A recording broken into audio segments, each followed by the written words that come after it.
Ya, bismillahirrahmanirrahim. Assalamualaikum warahmatullahi wabarakatuh. Perkenalkan, saya Fahmi Adam, eh, sebagai guru produktif multimedia. Di sini saya akan menjelaskan sedikit materi tentang literasi digital di era disrupsi. Kita langsung masuk ke materinya aja. Oke, era disrupsi ini bisa dijelaskan adalah sebagai era yang menuntut penggunanya untuk melakukan perubahan sesuai dengan teknologi yang sekarang sudah terjadi. Nah, hal ini juga mengakibatkan efek dari penggunaan internet, baik itu positif ataupun negatif, akan tetapi penggunaan tidak mengetahui konsekuensinya dalam menggunakan internet. Lebih tepatnya, penggunaan internet yang saat ini sangat banyak ya, kita bisa lebih bijak untuk memanfaatkannya. Oke, literasi digital itu apa sih? Literasi digital adalah kemampuan kita untuk menggunakan teknologi untuk menemukan, evaluasi, memanfaatkan, membuat, atau komunikasiin konten secara informatif dengan kecakapan kognitif maupun teknikal. Nah, harapannya adalah kalau kalian bisa dengan bijak menggunakan literasi digital yang sehat, tentunya mampu menumbuhkan kreativitas penggunaan internet sehingga memberikan pendidikan yang sehat kepada generasi-generasi muda, yaitu kalian, mampu meningkatkan harkat, martabat, dan bangsa. Oke, poin-poin yang harus diperhatikan dalam penggunaan internet ya. Dari poin pertama adalah perlindungan data pribadi. Di sini rinciannya hal-hal yang memang kalian harus ketahui nih batasan-batasannya dalam menggunakan internet. Pertama itu tidak membocorkan data pribadi kepada pihak lain, maupun itu saudara sendiri, adik, kakak, ataupun orang tua kalian. Terus selanjutnya adalah membuat database data pribadi, lakukan secara manual ataupun komputerisasi. Ketiga, tidak ekspos data pribadi ke ranah publik online maupun offline. Terus kemudian edukasi seluruh pihak, terutama keluarga kalian, tentang pentingnya data pribadi. Selanjutnya adalah memperbaharui antivirus pada komputer maupun ponsel pribadi. Tujuannya supaya data kalian tidak mudah dicuri atau lebih aman. Nah, penyalahgunaan data pribadi oleh pihak yang tidak berwenang ini bisa digunakan untuk hal yang paling parahnya ya, membobol kartu kredit, melakukan penipuan maupun fitnah. Jadi memang diharapkan kalian tuh bisa lebih bijak. Kalau memang data tersebut, informasi tersebut, foto, video, data pribadi kalian yang memang tidak perlu disampaikan ke publik, lebih baik disimpan. Seperti itu. Nah, terus kemudian poin B adalah keamanan jaringan atau konektivitas. Nah, bagaimana cara melakukan perlindungannya? Seperti yang tadi sudah dijelaskan, penggunaan antivirus itu penting, entah di handphone ataupun di laptop atau di komputer kalian. Terus melakukan update tersebut. Selanjutnya adalah menggunakan password yang unik gitu, yang nggak bisa diduga oleh pihak lain. Jangan gunain tanggal lahir, gunakan kombinasi huruf atau angka, terus bisa juga huruf besar dan kecil. Tidak mengunduh sembarangan aplikasi, terutama yang bajakan. Biasanya di handphone banyak tuh aplikasi-aplikasi yang di luar dari Play Store gitu. Itu sebenarnya membahayakan. Selanjutnya adalah hindari sembarang klik atau konfirmasi tanpa membaca terlebih dahulu melalui WhatsApp, Line, Instagram, atau yang lainnya. Gunakan browser yang sudah diupdate dan data kalian itu selalu di backup. Jadi jangan hanya disimpan di satu memori di handphone atau di komputer gitu. Kalau bisa di backup di hard disk eksternal atau di flash disk. Kenapa ini penting? Karena keamanan kalian untuk informasi, kalian harus bisa lebih bijak gitu. Supaya orang lain tidak bisa sembarang untuk pakai yang kalian udah share gitu. Nah, poin selanjutnya adalah privasi individu. Nah, bagaimana melakukan perlindungan ini? Poin pertama adalah kalian jangan sembarang mengaktifkan share location di PC, personal gadget, di handphone kalian, atau di laptop ya. Terus kemudian tahu batasan wilayah yang mananya pribadi, yang mananya untuk umum. Hindari expose data pribadi terutama di medsos, Instagram, terus WhatsApp gitu. Jangan sedikit-sedikit status kalian di-upload. Jaga kerahasiaan password, terus kemudian jangan biarkan orang lain untuk gampang atau mudah melacak kalian. Kita nggak mau kalau ada hal-hal yang nantinya bakal ngerugiin kita gitu. Terus menolak untuk ajakan foto-foto nude maupun di offline maupun online, dan jangan mudah percaya teman ya, apalagi teman yang baru dikenal di medsos gitu. Ini penting supaya privasi kalian itu tetap terjaga, dan tentunya kalian nggak mau kan privasi kalian itu disalahgunain sama orang lain kayak gitu. Nah, ini poin-poinnya yang tadi kita udah bahas tuh. Pertama ada kerangka literasi digital. Pertama itu proteksi, perlindungan data, keamanan daring individu. Hak-haknya adalah kebebasan berekspresi, kekayaan intelektual, dan aktivisme sosial ya. Terakhir pemberdayaan.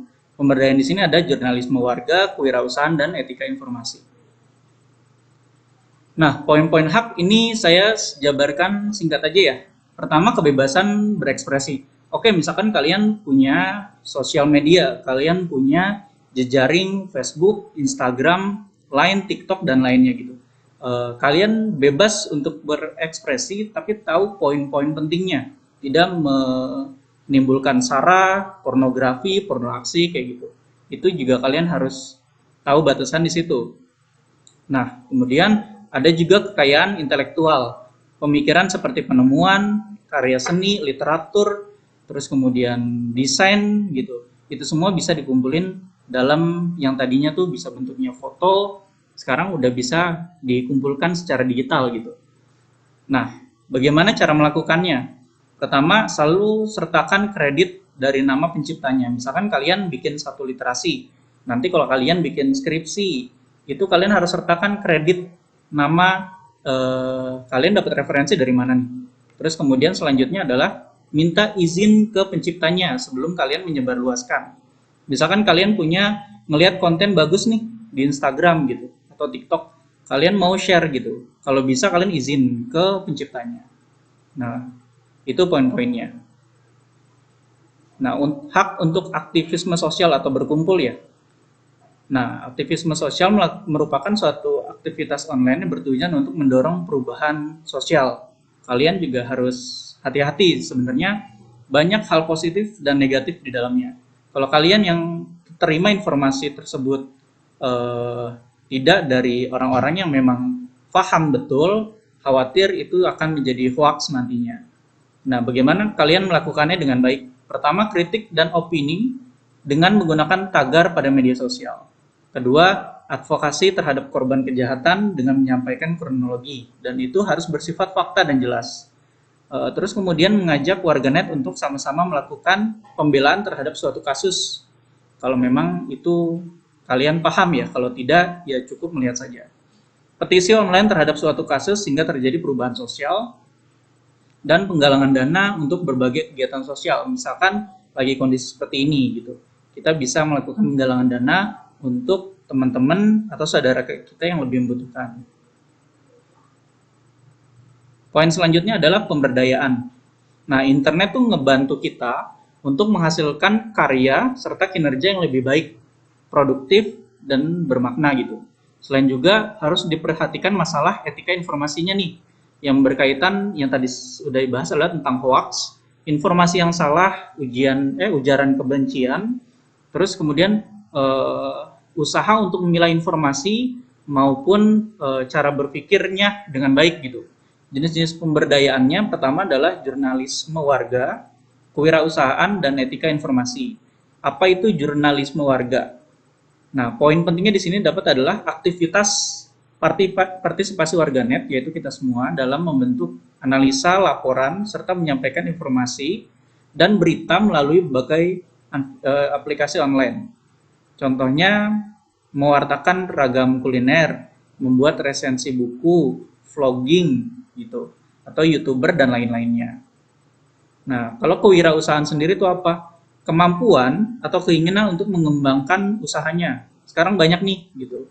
Karena kondisinya lagi COVID, kalau kalian lihat banyak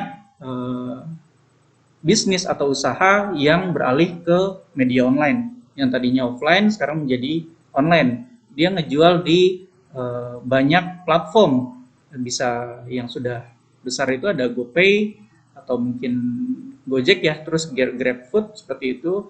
Shopee Food sekarang juga lagi banyak, dan hal-hal lainnya ya, kayak Tokopedia, terus banyak sekali yang sebenarnya bisa dimanfaatkan gitu dari platform tersebut. Itu terus terakhir adalah etika informasi. Maksudnya adalah kalian sadar untuk mengevaluasi berbagai isu yang sekarang terjadi nih. Jangan asal kalian menerima informasi ditelan mentah-mentah lalu kalian share. Kalian belum tentu tahu itu datanya benar atau tidak, akurat atau tidak. Khawatir itu hanya merugikan orang lain. Nah, rangkumannya dari itu semua adalah memahami atau mengetahui literasi digital, mana yang perlu disebarluaskan, mana yang perlu disimpan. Terus juga kalian tahu nih hak-hak kalian sebagai pengguna internet, mengetahui batasan dalam penggunaan internet itu sendiri, sehingga menciptakan kehidupan dunia maya yang sebenarnya aman, nyaman, serta mampu memberikan edukasi maupun informasi yang dibutuhin. Gitu. Kalian sebagai pelajar harus pintar memilih gitu intinya. Yang mana yang perlu kalian cerna, mana yang belum boleh kalian pelajari, kayak gitu-gitu. Dan selalu komunikasiin ke orang tua atau orang terdekat. Itu aja poin-poinnya untuk tugas literasi digital. Sebenarnya yang tadi sudah saya sampaikan ya, poin-poin di atas gitu. Kalian diminta poin pertama adalah tugas pertama ya. Kalian bisa menyampaikan bagaimana cara melindungi data-data pribadi kalian, poin-poin ini gitu. Jadi kalian diminta untuk menulis di kertas lembar untuk nanti difoto dikirim ke grup MPLS ya. Jadi bagaimana cara melakukan perlindungan data pribadi, terlebih dari poin-poin yang sudah ada, kalian bisa tambahkan. Ya, gitu aja mungkin materi terkait literasi digital. Semoga bermanfaat dan terima kasih. Wassalamualaikum warahmatullahi wabarakatuh.